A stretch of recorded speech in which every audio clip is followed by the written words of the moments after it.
Halo teman-teman, mari kita bercerita bersama. Dan hari ini kita akan bercerita tentang Dodi si Komodo sabar. Pada zaman dahulu, di sebuah pulau hiduplah seekor komodo yang gagah rupanya dan juga elok sifatnya. Komodo itu biasa dipanggil dengan sebutan Dodi. Pada suatu hari, Dodi berjalan menyusuri hutan. Tanpa sengaja, ia bertemu seekor buaya yang sedang mencari mangsa. Buaya yang melihat Dodi, ia bergumam katanya, "Wah, ada makanan enak nih." Namun setelah menyadari bahwa tak mungkin ia dapat memangsa Dodi karena Dodi lebih besar darinya, maka lekaslah buaya untuk pergi.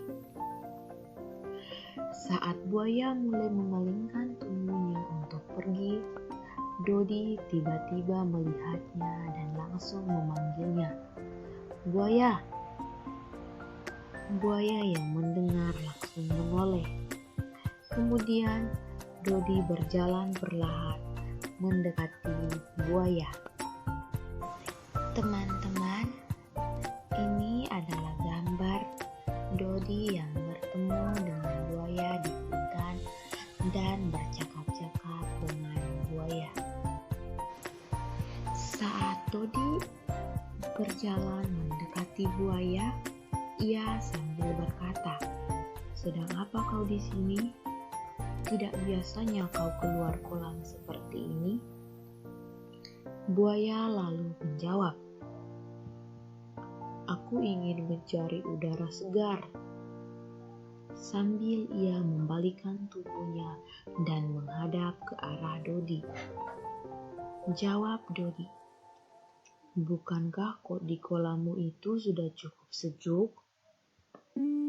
Kata Dodi yang sudah semakin mendekat ke arah buaya. Tanpa langsung menjawab pertanyaan dari Dodi, buaya justru balik bertanya kepada Dodi, "Kau sendiri sedang apa di sini? Bukankah kau lebih suka bersantai sendirian?"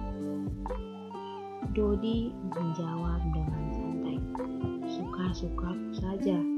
Aku sudah biasa kalau jalan-jalan di sini.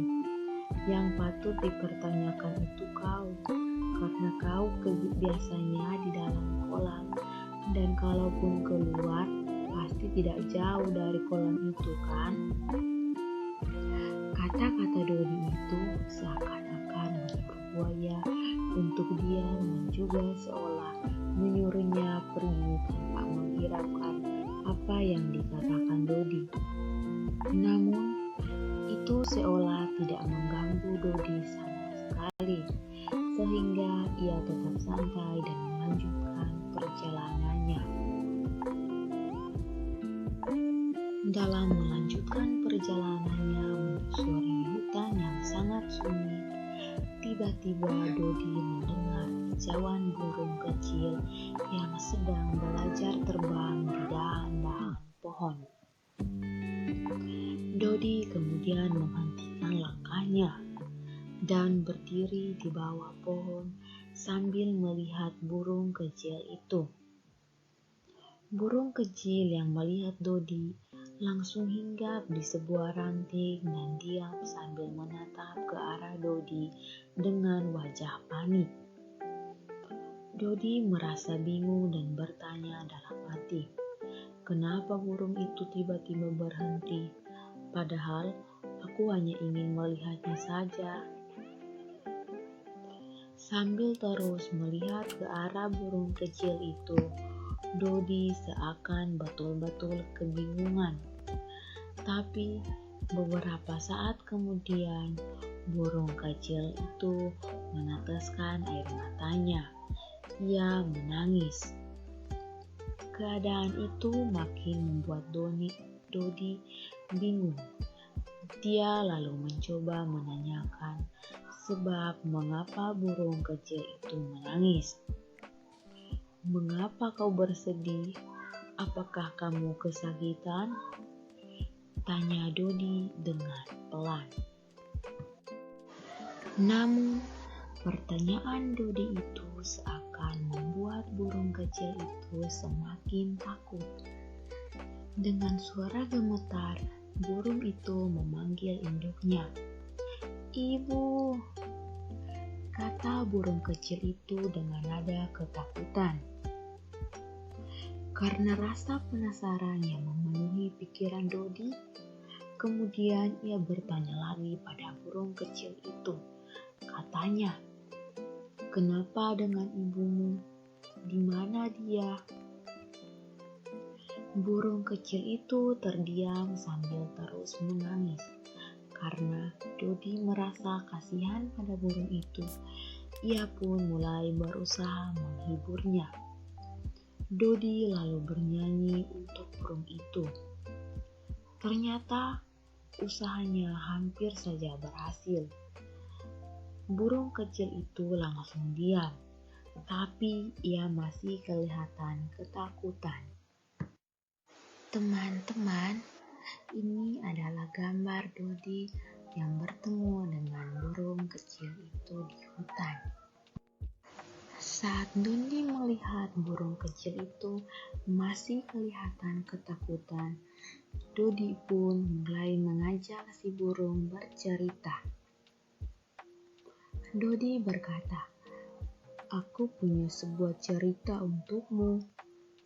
Jadi, ceritanya, dulu waktu aku masih kecil, kemana-mana aku selalu bersama ibuku. Namun, pada suatu saat, aku betul-betul membutuhkannya.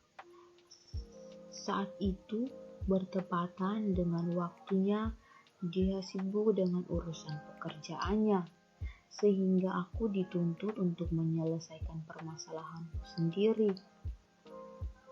Dan karena akibat dari selama ini aku selalu tergantung pada ibuku, maka aku selalu merasa menemui jalan buntu.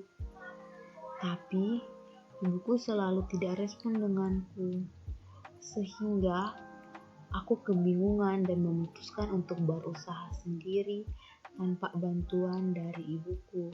Dan akhirnya aku bisa."